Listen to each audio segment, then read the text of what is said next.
คือที่จริงแล้วฉันไม่ได้จริงจังฉันคงกับเธอแค่เล่นเท่านั้นถ้าหากฉันเป็นเทวดาจะสั่งให้ฟ้ามันพาลงตรงกลางใจเอาไว้ใจเธอพังยับเยินเก็บอาการเอาไว้บ่ไหวแล้วใจมันมีแต่คำว่าหักอยากจะเดินเข้าไปแล้วทักบอกว่าหักอายแล้วทั้งใจมีสิทธิ์บอกขนองสิขอเป็นคนนั้นของอายแอบชอบเธอในใจก็ยังไม่กล้าจะพูดไป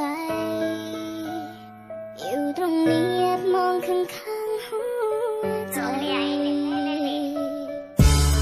วันก็ได้พาถึงเธอสิบอกอีพ่ออีแม่ว่าหนูเป็นสาวแล้วได้เริ่มสิมองผู้ชายเริ่มแต่งหน้าแต่งตาเสื้อผ้าเก่าๆเอาไปสุ้งที่ซื้อสายวันนั้นลงรักเธออย่างแรงผมเธอบ๊อบสั้นขาวมวยและปากแดงหันไปเห็นเธอจูงมือมากับแฟนเจ็บจากข้างหลังเหมือนมีคนมาดักเจอกันบ่เหมือนอายก็เทหัวใจของเขา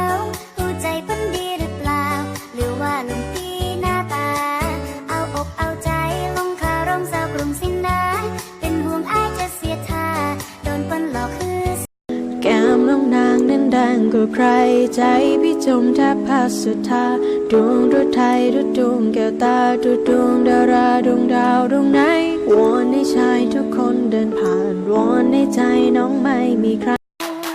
เคยคิดว่าเธอคือคนสุดท้าย Only you by my side ไม่นานเราก็จะหายเพราะเธอมีเขามาแทนข้างกายเวลาที่เจอเธอยังทำร้ายมาถามสบายดีไหมถ้าฉันไม่ต้องการเจอจะให้บอกเธอมึงเป็นบ้าติหัวใจ